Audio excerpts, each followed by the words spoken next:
Cześć! Jakiś czas temu wrzuciłam film, w którym opowiadałam Wam o tym, że czegoś mi w firmie jeszcze brakuje.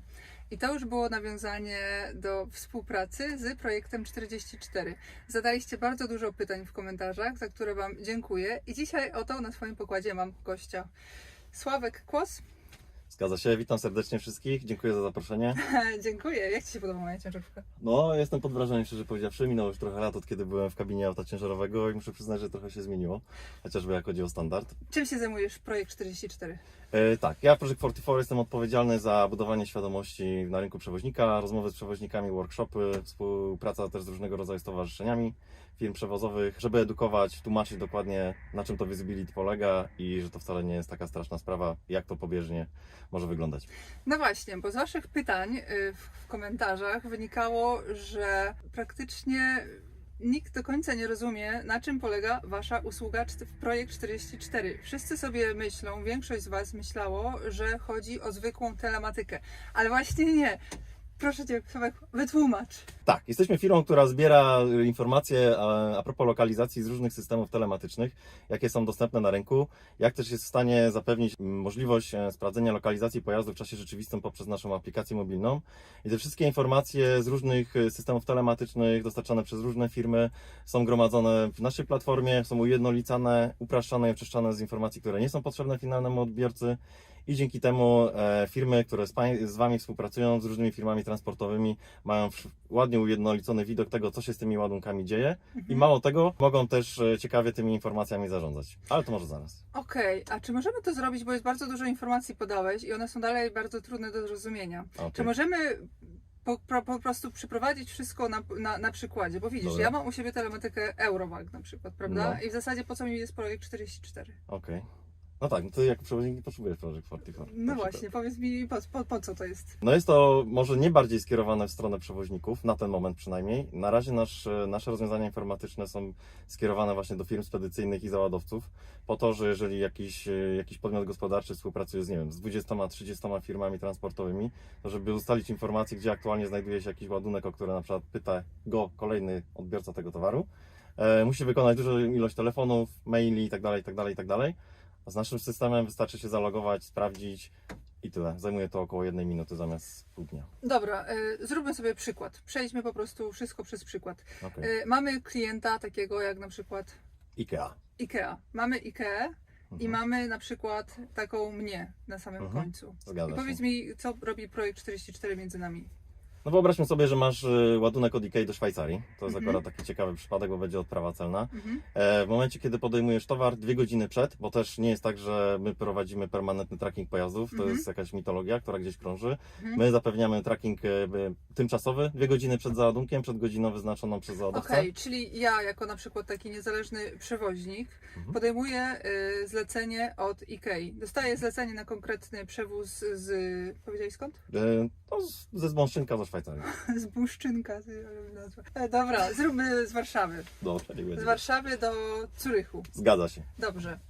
I masz załadunek powiedzmy na godzinę 17 dzisiaj, to klient ma podgląd w cudzysłowie na Ciebie 2 godziny przed załadunkiem, czyli od godziny 15 i to I co visibility... ten klient widzi? W tym momencie klient widzi swój numer zlecenia na mapie i oczywiście pozycję towaru. Czyli pozycja towaru jest akurat jeszcze w Warszawie. No akurat tak, natomiast... A ja jestem załóżmy powiedzmy w Tak, Katowicach. ale jeszcze. chodzi mi o to, że my nie udostępniamy żadnych informacji w stylu numeru pojazdu, dane, nie wiem, delikatne, tak jak imię, nazwisko kierowcy, numer telefonu, czy chociażby nawet i numer dowodu osobistego, broń Boże, nic takiego nie ma, do niczego takiego klient nie ma dostępu. Oczywiście te dane są gdzieś zaszyte u nas w systemie, natomiast nie ma możliwości, żeby to klient sam sobie odszyfrował, broń Boże, no i to visibility jest zapewnione aż do momentu rozładunku towaru w ostatnim punkcie, czyli na przykład jeżeli masz 3 miejsca rozładunku, no to po rozładunku tego ostatniego miejsca automatycznie nie zapewniamy już visibility na Twój pojazd, znikasz z radaru, jesteś anonimowa. Okej, czyli to po prostu jak jestem z Wami, jak jestem w Waszym systemie i mój klient jest w Waszym systemie, załóżmy ta IKEA, oni dostają moją lokalizację tylko i wyłącznie na czas wykonywania zlecenia dla Zgadza nich. się. Dokładnie, czyli jest ten Zgadza mały się. wycinek, 2 dni jadę dla IKEA, załóżmy. I gdy z momentem, gdy dostarczam ładunek, podpisane cemerki, zlecenie jest zamknięte, IKEA traci dostęp do mojej lokalizacji. Zgadza się. Dokładnie działa to na tej zasadzie, że budujemy takie swoje własne okrągi wokół danych lokalizacji. W momencie, kiedy ten okrąg opuścisz, z automatu znikasz z systemu, nic nie musisz robić, żadnych dodatkowych czynności nie musisz wykonywać, czy też klient nie musi czegoś po swojej stronie wykonywać. To wszystko się dzieje automatycznie, żeby uniknąć sytuacji, że ktoś czegoś nie odklikał i na przykład klient zamiast widzieć Cię właśnie te 2 dni, widzi Cię cały tydzień.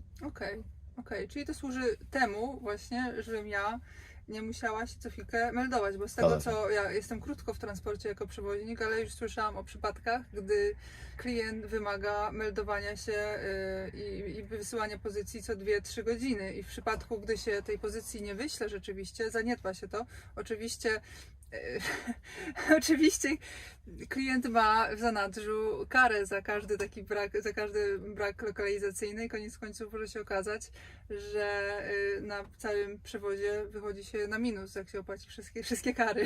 Tak, zgadza się. No to jest dość brutalny przykład, ale rzeczywiście gdzieś takie praktyki są stosowane na rynku. Rzeczywiście, no z naszym systemem nie ma takiej konieczności, czy nawet sytuacji, kiedy towar nagle się robi bardzo pilny, no też czasami się tak zdarza w transporcie. Nie ma tej sytuacji, że klient dzwoni co 15 minut, pyta Cię o aktualną pozycję, informację, o której prawdopodobnie będziesz na rozładunku czy załadunku, tylko może sobie sprawdzić w naszym systemie. Nasz system też generuje aktualną predykcję tego, kiedy auto znajdzie się na konkretnej lokalizacji, na następnej lokalizacji, więc też jest ta informacja. No właśnie, jak Wy to obliczacie? Bo przecież są korki. Pojawiło się takie pytanie w komentarzu. Jak system obliczy przejazd przez Magdeburg, gdzie są zwężki? W nocy przelecisz bez problemu, a w dzień może Ci pół dnia. Zgadza się. No my mamy jakby 2 źródła prawdy, jeżeli chodzi o liczenie ETA. Pierwsze z nich to są takie dane jak natężenie ruchu na drodze, warunki pogodowe, czy właśnie to, czy będzie kierowca przejeżdżać koło jakichś większych aglomeracji miejskich. A drugie źródło prawdy to jest nasz algorytm nauczania maszynowego, który jakby gromadzi dane ze wszystkich przejazdów, które w przeszłości się odbywały i na które my Visibility udostępnialiśmy klientom. No i na podstawie tych wszystkich informacji jest budowane ETA i na ten moment na rynku europejskim drogowym to ETA jest w 93% w punkt, jeżeli chodzi o dojazd pojazdu do konkretnego miejsca. Okej, czyli tak powiedziałeś, nawet z tym przekraczaniem granicy w Szwajcarii. Tak, a dlatego, że też są sytuacje, kiedy klient oczekuje informacji, że auto jest na przykład na granicy. Albo godzinę przed dojazdem na granicę, żeby, nie wiem, coś dosłać, zadzwonić do kogoś, no cokolwiek, whatever. To z naszym systemem, jeżeli klient ma dobrze ustawienia zrobione po swojej stronie, może sobie ustawić odpowiedni alert i Ty na godzinę przed dojazdem do granicy otrzymuje informację i ona za godzinę będzie dojeżdżać do jakiegoś punktu granicznego. Wtedy oni mogą podjąć akcję po swojej stronie albo po prostu odhaczyć w systemie, że jesteś na granicy i na przykład poinformować klienta w Szwajcarii, że auto aktualnie się odprawia. Czy tam za godzinę, że będzie się odprawiać. Okej, czyli tak samo klient może sobie ustawić powiadomienie, że auto jest załóżmy godzinę, czy pół godziny, czy 2 godziny przed dotarciem, już ma tylko 2 i może przygotować się.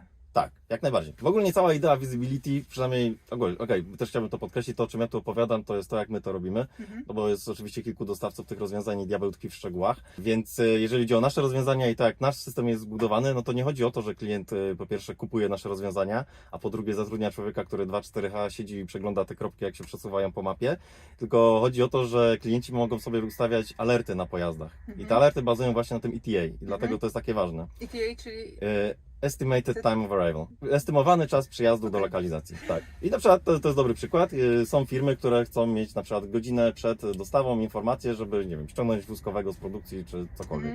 No z naszym systemem nie ma już kontaktu ze strony kierowcy, czy ty nie musisz sama z siebie pamiętać o tym, żeby godzinę wcześniej załadować, żeby tam nie stać, tylko system z automatu wygeneruje taki alert i odpowiedni logistyk, spedytor, czy ktokolwiek po stronie klienta, kto jest za to odpowiedzialny, możesz podjąć reakcję ze swojej strony. Dzięki czemu ty nie masz telefonu i on nie ma telefonów i jeszcze nie ma do tego pisania na przykład między sobą maili, bo taki sam komunikat możemy wysłać od razu do odbiorcy towaru na przykład. Widzisz, generalnie ma to nas wszystkich odciążyć i zautomatyzować komunikację. Tak, zgadza się, no bo sama mi powiedz, jaki jest sens tego, że ty w trakcie realizacji zlecenia transportowego masz co 10 czy 15 minut odbierać jakiś telefon od kogoś? No właśnie, to jest bez sensu, nie? Mnie to strasznie denerwuje, tak? To jest najlepsze w tej pracy, to jest po prostu wziąć, załadować, zabezpieczyć i jechać. I wyjechać na autostradę i mieć święty spokój. Przejdźmy teraz do Waszych pytań. Dobra, pierwsze pytanie. Czy dostępny jest monitoring live z przypuszczalnym czasem dostawy? Tak, to jest to, o czym rozmawialiśmy. Dobra. W momencie, kiedy jest realizacja zlecenia, jest to ETA generowane, także klient ma na to podgląd. 2. Czy każdy klient może go sprawdzić? Nie, informacja jest udzielana tylko i wyłącznie Twojemu zleceniodawcy, więc nie ma możliwości, że jakaś strona trzecia na przykład ma możliwość podglądu Twojej lokalizacji w trakcie realizacji zlecenia dla kogoś innego. 3. Jakie zabezpieczenia przed niepowołanym dostępem, nie żeby ktoś miał na pace drogi ładunek i była próba kradzieży? Jasne, to jest akurat bardzo dobre pytanie, które gdzieś często się pojawia. No po pierwsze, rok temu otrzymaliśmy amerykański certyfikat zabezpieczeń przed cyberniebezpieczeństwem SOC 2 typu 2 i on już jest w standardach wojskowych, akceptowalnych nawet przez Armię Stanów Zjednoczonych. Natomiast teraz w Europie dosłownie, nie wiem, tydzień temu albo 2 tygodnie otrzymaliśmy certyfikację ISO 27001 i aktualnie oficjalnie możemy już komunikować, że nasze zabezpieczenia są na poziomie bankowym. Także chyba domyślam się, że w cywilnym świecie nie ma lepszych. No super. Cena. Cena. Dla przewoźników, dla firm przewozowych, dla Ciebie nasze rozwiązania są bezpłatne.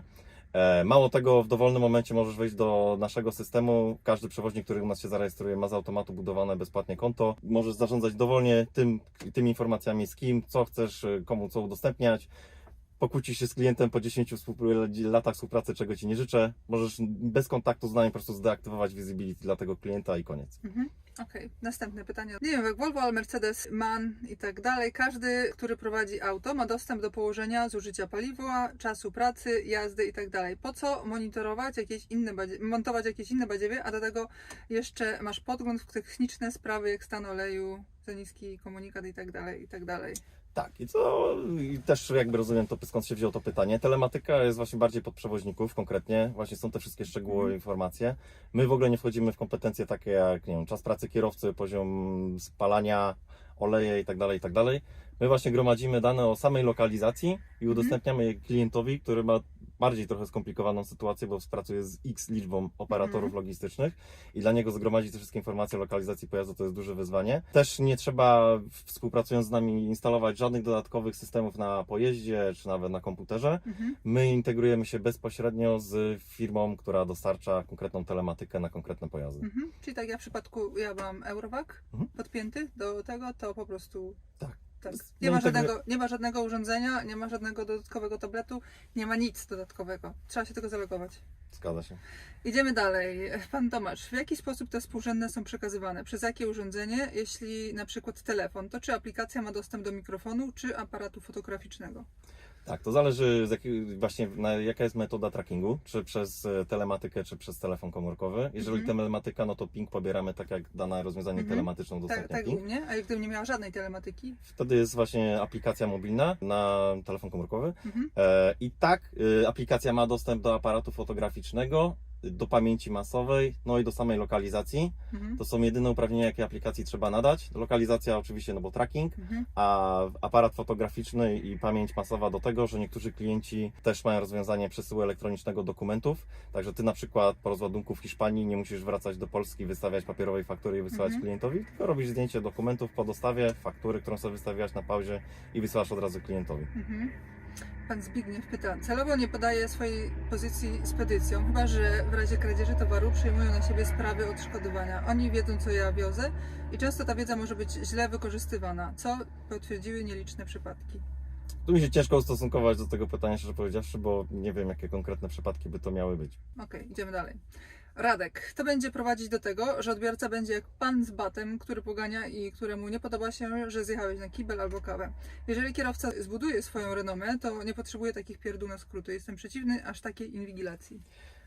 Po części się zgadzam, znaczy może nie, że zgadzam, ale rzeczywiście jakby rozumiem optykę. Jeżeli ktoś ma biznes na przykład relacyjny, czyli 10 lat współpracuje z jedną firmą, czy też z jedną spedycją i często nie zmienia swoich zleceniodawców, to ok, ale jeżeli ktoś prowadzi bardziej skomplikowany biznes, współpracuje chociażby z dużymi globalnymi markami, no to rzeczywiście to visibility jest potrzebne, no bo te firmy tego oczekują. I też jakby sama psychologia na rynku się zmienia, klienci już nie rozliczają raczej przewoźników co do minuty, że nie wiem, ktoś się spóźnił 3-4 minuty. Dawno nie słyszałem, żeby ktoś otrzymał obciążenie za to, że nie wiem, jego KPI terminowości dostaw jest niższy niż oczekiwany. Chodzi bardziej o to zbudowanie tej świadomości i lepsze zarządzanie tymi ludźmi, których aktualnie się ma. No bo jeżeli jedno auto nie dojechało na czas, a stoi drugie auto, kierowca już czeka, bo akurat udało mu się przejść wcześniej, no to jeżeli magazyn ma informację, że to pierwsze auto nie przyjedzie z jakiegoś powodu, no to mogą wziąć już to drugie auto, nie muszą czekać, tak? Więc to jest też lepsze zarządzanie okienkami czasowymi magazynem. Czyli ewentualnie to może zaprowadzić do tego, że będą krótsze czasy oczekiwania w tych wielkich firmach. Tak. Idealnie patrząc, mogą na przykład zamienić okienka. Ten, który jest, wchodzi w twoje okienko, ty przyjeżdżasz pół godziny później, wchodzisz w jego okienko, jedno auto jest rozładowane, drugie auto jest rozładowane. Brzmi jak utopia. Dobra. Pan Krzysztof, czy to działa jak trans w SR się pewnie chodziło? Jeśli broker widzi tylko Twoją lokalizację, to i tak nie będzie wiedział, kiedy będziesz na rozładunku czy załadunku, bo nie wie, ile będziesz robić pauzę, czy może musisz korzystać 3 razy z toalety. Jak liczycie właśnie pauzy? To jest właśnie to drugie źródło prawdy, o którym mówiłem, czyli te dane historyczne. System, my mamy już x milionów ładunków, na które udostępnialiśmy visibility, więc to jest jakby rzeczywiście masa danych, tego nie ukrywamy, rzeczywiście te dane mamy. Więc system widzi, ile kierowcy średnio mają przestojów na konkretnym odcinku trasy, zrobiona jest sumarycznie brany wynik tych wszystkich przestojów i brane pod uwagę przebudowanie właśnie Czyli tego statystyka ETA. po prostu. Zgadza się. Okej. Pan Maciej pyta, mam pytanie do Projekt 44. Jakie jest zabezpieczenie, że Twoja lokalizacja nie wycieknie i nie przychwycą jej złodzieje lub czy nieuczciwy odbiorca nie udostępni Twojej lokalizacji przestępcom? Czy jest opcja, że w przypadku, gdybyś zauważyła coś niepokojącego, jesteś śledzona po trasie, dziwnie zachowujące się osoby i tak dalej? Czy masz możliwość tak zwanego panic button, czy kontakt z najbliższą jednostką policji? No jakby kontakt z jednostką policji jest zawsze możliwy. Panic batona nie mamy, nie udostępniamy tego typu rzeczy. Czynnika ludzkiego nie wyeliminujemy. Jeżeli rzeczywiście ktoś po stronie klienta będzie chciał udostępnić stronie trzeciej Twoją lokalizację, no to niestety ma taką możliwość. Natomiast jeżeli chodzi o to, czy ktoś nie jest w stanie podejrzeć Twojej aktualnej lokalizacji w jakichś niecnych celach, no to tak naprawdę jeżeli mamy przy sobie telefon komórkowy, to średnio zaawansowanemu hakerowi może to zająć 5 minut, żeby namierzyć konkretną osobę, gdzie się znajduje. A nasz system rzeczywiście jednak ma bardzo wysoki poziom szyfrowania, więc ktoś musiałby być bardzo zainteresowany, żeby namierzyć ten konkretny jeden pojazd. A jeżeli chodzi o samo namierzenie konkretnego pojazdu, tak żeby dobrze dopasować Twoją lokalizację z udostępnianiem do dobrego klienta, no to bierzemy 3 czynniki pod uwagę. Pierwszy to jest system sprawdza lokalizację załadunku, rozładunku, druga to datę i godziny i trzecia, gdzie aktualnie po numerach auta, sprawdzając, znajduje się auto. Jeżeli te 3 rzeczy się znajdują, no to wtedy ten konkretny klient ma udostępnianą informację. Ale jeżeli my mamy informację od klienta, że Ty powinieneś się ładować w Warszawie, a system w danym dniu, te 2 godziny przed załadunkiem Cię sprawdza, a Ty jesteś powiedzmy w Szczecinie, no to klient jedyne co otrzyma to informację, że coś jest nie tak ze zleceniem i jest wymagana interakcja. Okej. A jeżeli chodzi o ten panic button, to właśnie to nie jest ten taki telefon jakby satelitarny, który mają firmy czy też kierowcy, którzy przywożą ładunki o super wysokiej wartości i bardzo częstej częstotliwości kradzieży, jak na przykład jakieś drogie ubrania markowe czy też papierosy. To nie jest to. Tak, zgadza się. Jedyne co, to mogę tutaj jeszcze powiedzieć, że z takimi firmami współpracujemy, tak samo jak z firmami, które udostępniają elektroniczne zamki. Z tymi firmami współpracujemy i rzeczywiście też możemy tę wymianę komunikacji synchronizować z klientem. Okej, pan Sebastian pyta, najlepsze rozwiązanie to nie mieć takiego lokalizatora, najlepsze rozwiązanie to dogadany spedytor. Jak wszystko idzie zgodnie z planem, to po co się kontaktować? Kontakt, jak coś się wykrzaczy. Amen. Zgadzam się w 100% z panem Sebastianem. I to tak rzeczywiście funkcjonuje. Jeżeli wszystko idzie dobrze, to klient prawdopodobnie nawet nie wie, że ma udostępniane visibility na Ciebie. Bo to, o czym mówiłem wcześniej, to właśnie są te alerty, które bazują na ETA i tych geofencingach, które budujemy na załadunkach i rozładunkach. I tak naprawdę klient kontaktuje się ze spedycją albo bezpośrednio z przewoźnikiem dopiero wtedy, kiedy system wygeneruje informację, że coś idzie nie tak po drodze. Na przykład a propos tych niebezpiecznych towarów. Jest możliwość ustawienia alertu, że jeżeli ty jesteś dogadana z klientem, że po trasie możesz robić jakieś konkretne pauzy bo jesteś w stanie sobie to policzyć i macie alert, że jeżeli stoisz powyżej pół godziny tych ustalonych czasów, no to oni się z Tobą kontaktują. Więc to też, jeżeli chodzi o bezpieczeństwo kierowcy na trasie, też jest brane pod uwagę. No tak, zawsze też może się coś stać kierowcy. Zgadza się. Mike, as a fellow owner operator, not only do I have a GPS locator on my truck that brokers, customers can use for tracking their load, I also have 7 different phone apps. 7 różnych aplikacji, Jezu. All different brokers that they want to track me with. Despite all that, I still get phone calls on ATA, current location, etc. Oh no, I know your pay. Anyway, I wish you the best. No, to jest właśnie dobry przykład a propos tych 7 aplikacji dostarczanych przez różne firmy. I takich aplikacji, tych zamkniętych środowisk jest coraz więcej na rynku i kierowcy zamiast skupić się na najważniejszym, czyli bezpiecznej jeździe i dostarczaniu towaru, muszą uzupełniać co chwilę jakieś dane, kontaktować się z dyspozytorem albo z pedytorem, żeby on to zrobił za Ciebie na przykład. A z naszym systemem wszystko można zautomatyzować. Tych 7 różnych systemów, o których tutaj piszę, kolega, można by było spiąć z naszym rozwiązaniem w jedno i nie musiałabyś, on nie musiałby ich używać, tak naprawdę tylko tracking by się odbywał za pomocą naszego rozwiązania. Bo właśnie jeszcze raz podkreślimy, że to nie jest tak, że to jest telematyka, tylko po prostu każdą telematykę można podłączyć do projekt 44 i projekt sobie tylko wybiera te informacje pod konkretne zlecenia. Zgadza się, zgadza się. No i dobra, mamy już ostatnie pytanie. From what I understand from their website, they focus on tracking the inventory and provide a calculation on the shipment arrival. However, it also provides your location. From a safety perspective, you should be able to disable it when you are stopping to rest and renable once on the road. Can system do that? Nie ma takiej możliwości. Rzeczywiście ten tracking... Jak jesteś w trakcie zlecenia. Tak, tracking odbywa się w trakcie zlecenia permanentnie. To tak, no nie bójmy się tego powiedzieć, ale tylko w trakcie realizacji zlecenia. W momencie, kiedy wyjeżdżasz już z tej ostatniej lokalizacji, z ostatniej dostawy, znikasz z radaru i jesteś wolnym strzelcem ponownie. Will the information be about the truck itself or load you are carrying? Ładunek. My to też właśnie podkreślamy, to jest to też, co mówiłem na początku, że nasz klient finalnie, czyli ta przysłowiowa IKEA, u siebie w systemie nie widzi Twoich numerów pojazdu. Oczywiście oni gdzieś mają u siebie, no bo jest awizacja na Ciebie zrobiona i też my musimy mieć informację, jakie są numery Twojego pojazdu, żeby móc prawidłowo Cię zlokalizować, udostępnić visibility klientowi. Jednak szerzej te informacje nawet po stronie klienta nie są udostępniane. Jakby pracownicy po stronie IKEA, jeżeli chcą sobie sprawdzić, jaka jest aktualna lokalizacja Iwony, używają swojego wewnętrznego numeru ładunku i nasz system wtedy pokazuje Twoją lokalizację, gdzie Ty się znajdujesz. Ale nie ma informacji dla każdego szeregowego pracownika, że właśnie ten konkretny ładunek robisz Ty. Okej. Jest jedynie informacja o Twojej firmie. To jest. Okej. Czyli w zasadzie, jeżeli chodzi o kierowców, to nie ma żadnej informacji na temat kierowcy udostępnianej. Nie ma. Nigdzie tych informacji dalej nie udostępniamy. Nawet jest taka sytuacja, że gdybyś teoretycznie nie mogła zrealizować jakiegoś transportu i poprosiłabyś o przysługę zaprzyjaźnioną firmę transportową i ta firma transportowa w Twoim imieniu realizowała transport, to w momencie udostępniania lokalizacji my nie informujemy o tym klienta. Klient dalej widzi tylko i wyłącznie nazwę Twojej firmy. No bo jak wychodzimy z założenia, że kto, gdzie, z kim, kiedy współpracuje, na jakich zasadach, to powinno pozostać po tej stronie tylko i wyłącznie między tymi firmami, a klient ma zakontraktowany jakiś ładunek z Tobą, Ty go realizujesz, masz prawo go podlecić jak najbardziej, wszystko jest zgodnie z regulacjami prawnymi, a klient ma też podgląd tego, co z ładunkiem aktualnie się dzieje. No dobrze, to były najważniejsze pytania, jakie zadaliście ostatnio w komentarzach. Nie chcemy przyciągać. Jeżeli wciąż macie jakieś pytania, zadajcie pod tym filmem Projekt 44 zawsze odpowiada. Dzięki, Sławek. Dziękuję bardzo. Do zobaczenia. Do zobaczenia. Cześć.